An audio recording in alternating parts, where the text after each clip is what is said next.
Hello बच्चों, तो कैसे हैं आप। आज का लेक्चर हम लेके आए हैं गॉस थ्योरम के ऊपर। Gauss theorem is very important topic for the class 12th CBSE, state board, IIT JW and NEET. हर साल एक क्वेश्चन गॉस थ्योरम से जरूर आता है। ठीक है, तो गॉस थ्योरम को समझते, बहुत सिंपल सी थ्योरम है ये सिंपल सी थ्योरम हमको ये बोलती है, मान लीजिए कोई क्लोज्ड सरफेस है, किसी भी क्लोज्ड सरफेस में अगर कोई चार्ज रखा हुआ है Q, तो उसके अंदर लिंक होने वाला जो फ्लक्स होगा वो 1/ε0 times the charge enclosed in a closed surface के बराबर होता है। दैट इज, हम अब इसका स्टेटमेंट पढ़ते हैं। Electric flux linked with a closed surface called Gaussian surface. ये एक इमेजिनरी सरफेस हमने ऐसा मानी है, ये क्लोज्ड सरफेस एक इमेजिनरी सरफेस है। तो इससे लिंक होने वाला जो फ्लक्स होगा, लिंक मतलब इससे अटैच या इससे निकलने वाला जो फ्लक्स होगा वो 1/ε0 टाइम्स होगा the charge place inside the surface. तो मान लीजिए इस क्यूब के अंदर Q चार्ज अवेलेबल है, तो फ्लक्स कितना हुआ, phi E equals to Q into 1/ε0, that is Q/ε0। और फ्लक्स का एक और फॉर्मूला हमने पढ़ा था पिछले लेक्चर में, वो क्या था, surface integral of E dot ds। वहां पे हमने देखा था E डॉट ए लिया था, वहां पे पूरा एरिया। यहाँ पे मान लीजिए हमने कोई छोटा सा एरिया कंसीडर कर लिया जो कि क्या है, डीएस है, डीएस एरिया हमने कंसीडर किया। तो वहां पे हमको क्या करना पड़ेगा, सरफेस इंटीग्रल। अब सरफेस इंटीग्रल क्या हुआ, तो बोले ये स्पेशल टाइप का इंटीग्रल है, हम अभी आगे सीखेंगे इसको। आपने इंटीग्रेशन पढ़ा था, दूसरा होता है surface integral. Integration is like this, simple सांप, और सरफेस इंटीग्रल इज मणिधारी सांप, स्पेशल है अपने आप में। ठीक है, Gaussian surface. Now, what is Gaussian surface? Any hypothetical closed surface enclosing a charge is called the Gaussian surface. कोई भी imaginary hypothetical surface जो आपने assume की, जो कि किसी चार्ज को इंक्लोज कर रही है, उसको हम क्या बोलेंगे, Gaussian surface। तो अभी हम देखते हैं गॉस थ्योरम पे derivation. Now we have to prove Gauss theorem from Coulomb's law. Coulomb law की मदद से हमको गॉस थ्योरम को प्रूव करना है। तो यहाँ पे हम बोलते हैं कि जब भी गॉस थ्योरम को प्रूव करना होता है, हमको एक हाइपोथेटिकल गॉसियन सरफेस अज्यूम करनी होती है। तो हमने कहा मान लीजिए ये हमारा था चार्ज प्लस क्यू। ठीक है, ये प्लस क्यू चार्ज यहाँ पे अवेलेबल है एट दिस पॉइंट, यहाँ पे अवेलेबल है। हम एक इमेजिनरी गॉसियन सरफेस अज्यूम करते हैं। तो गॉसियन सरफेस का शेप कैसा हो, स्फेरिकल हो, सिलिंड्रिकल हो या क्यूबॉइडल हो, तो हम हमेशा गॉसियन सरफेस ऐसी चूज करने की कोशिश करते हैं जो चार्ज से कैसी हो, इक्विडिस्टेंट हो, सिमेट्रिकल हो। तो ऐसी गॉसियन सरफेस क्या हो सकती है, स्फेरिकल इन शेप।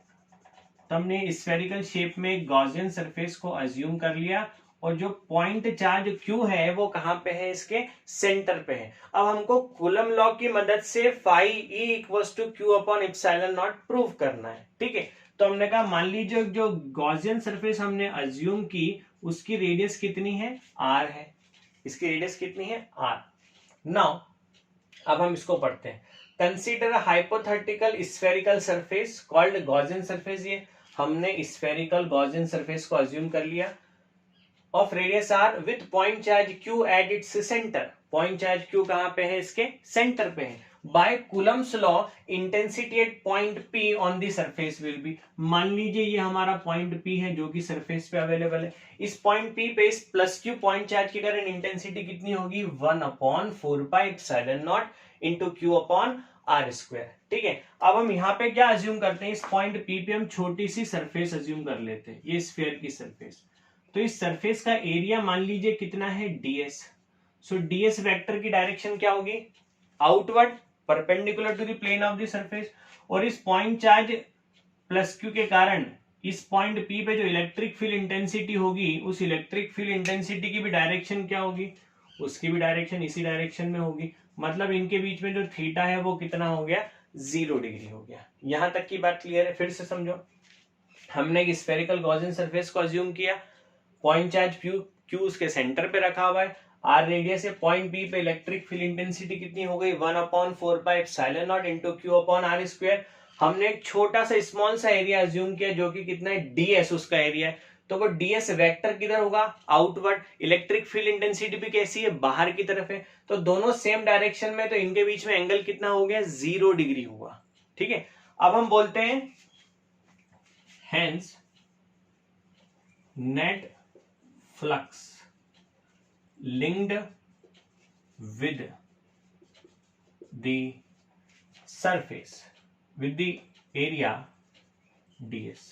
इस ds एरिया के साथ कितना फ्लक्स लिंक हुआ होगा, तो फ्लक्स लिंक कितना हो जाएगा हमारे पास, पूरा टोटल फ्लक्स नहीं बोल रहे, हम बोल रहे हैं नेट फ्लक्स, नेट भी नहीं बोलते हम, नेट हटाते हैं हम यहां से, हेंस फ्लक्स, सिर्फ फ्लक्स बोलते हैं, hence flux linked with the area ds area के साथ जो फ्लक्स होगा वो कितना होगा, दैट इज उसको हम बोलेंगे डी फाई ई, छोटा सा फ्लक्स लिंक होगा, हमको पूरे सरफेस के लिए निकालना है अभी। So this is d phi E equals to E dot ds। E dot ds क्या हो जाएगा, E ds cos 0 degree, dot product है दोनों का। सो जो छोटा सा फ्लक्स लिंक होगा, ई की वैल्यू कितनी, 1/4πε0 into Q upon R square, और ds तो हमारा ds है ही। यहां तक की बात क्लियर है। अब हमने छोटा सा फ्लक्स निकाल लिया, यहां पे हम बोलते हैं therefore the net flux linked with complete surface that is Gaussian surface will be, वो क्या होगा, net flux should be written as phi E, and this is the surface integral of d phi. अब surface integral यहां से आपको समझ आएगा, surface integral क्या होता है, डी फाई, तो इसको हम लिख सकते हैं surface integral of E dot ds।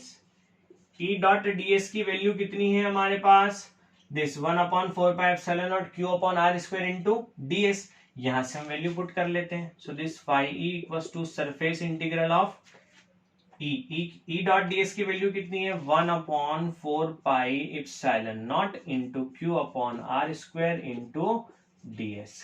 ठीक है, अब 1/4πε0 कांस्टेंट है, क्यों कांस्टेंट है, आर डिस्टेंस जो है मतलब आर रेडियस वो थ्रू आउट दी सरफेस क्या है, कांस्टेंट है।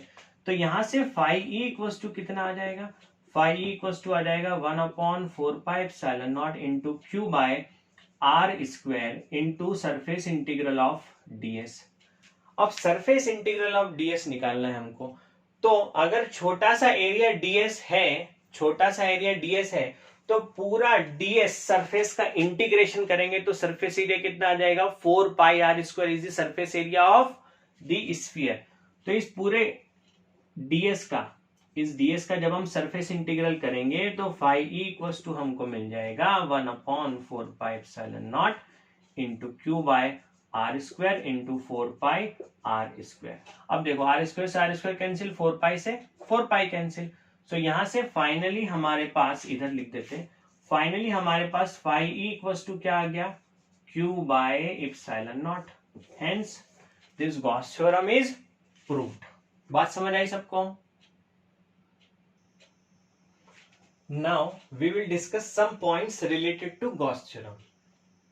पहला पॉइंट है हमारे पास, अगर किसी भी क्लोज्ड सरफेस में अगर कोई चार्ज नहीं अवेलेबल है, कोई भी चार्ज नहीं है, और आप उसको यूनिफॉर्म या नॉन यूनिफॉर्म इलेक्ट्रिक फील्ड में रख देते हैं, तो टोटल फ्लक्स क्या हो जाएगा, linked with the surface is 0, क्योंकि शर्त है गॉस थ्योरम की कि अगर किसी भी सरफेस से फ्लक्स लिंक होगा तो चार्ज को उसके अंदर प्रेजेंट होना जरूरी है। ठीक है, देखते हैं यहाँ पे फर्स्ट पॉइंट पढ़ते हैं। If a closed surface does not enclose any charge is placed in uniform और non uniform field, total flux linked with it will be 0। क्यों 0 होगा वो भी मैं समझाऊंगा अभी।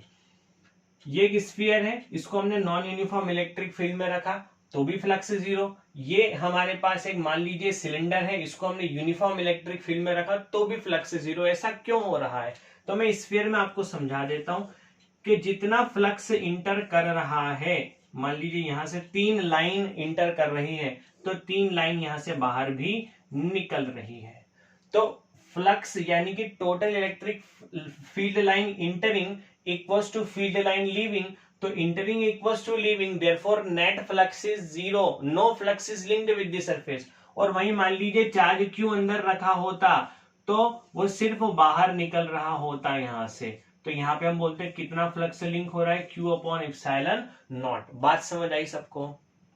ठीक है, इसीलिए जब किसी भी क्लोज्ड सरफेस में चार्ज नहीं होगा तो there is no flux linked with that surface. Now the second point, if a closed body enclose a charge Q.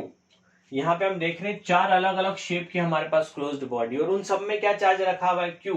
तो हम बोलेंगे जो फ्लक्स लिंक होगा वो सब में क्या होगा, सेम होगा. ऐसा क्यों? क्योंकि अकॉर्डिंग टू गॉस थ्योरम किसी भी सरफेस से लिंक होने वाला फ्लक्स उसके शेप, उसके साइज या चार्ज की पोजीशन पे डिपेंड नहीं करता है. वो सिर्फ किस पे डिपेंड करता है, चार्ज पे डिपेंड करता है. तो यहाँ पे भी flux Q by epsilon not, यहाँ पे भी flux Q by epsilon not, यहाँ पे भी Q बाय एप्सिलॉन नॉट और इस क्यूबॉइड के अंदर भी Q बाय एप्सिलॉन नॉट.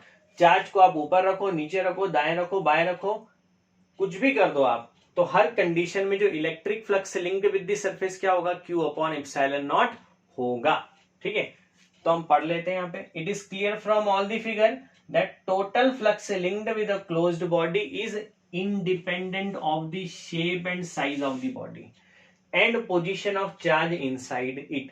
अब स्टेट बोर्ड और सीबीएसई में क्वेश्चन पूछते हैं कई बार कि किसी एक स्फीयर का रेडियस है r, उसमें लिंक होने वाला फ्लक्स मान लीजिए फाई है और आपने उस स्फीयर की रेडियस कर दी डबल, तो फ्लक्स कितना होगा? तो फ्लक्स डबल नहीं होगा, क्योंकि हमने बोला है कि शेप और साइज पे डिपेंड नहीं करता है, ना चार्ज की पोजीशन पे डिपेंड करता है. किस पे डिपेंड करता है? चार्ज पे डिपेंड करता है. तो रेडियस r हो, 2r हो, चाहे 4r हो, जो फ्लक्स लिंक होगा वो कितना होगा, Q बाय एप्सिलॉन नॉट. अगर इसकी जगह चार्ज डबल कर दें तो फ्लक्स डबल हो जाएगा. सिर्फ किस पे डिपेंड करेगा? चार्ज पे ही डिपेंड करेगा. सो this is all about today. अगले लेक्चर में हम देखेंगे कूलम लॉ को प्रूव करेंगे गॉस थ्योरम की मदद से और कुछ न्यूमेरिकल्स करेंगे.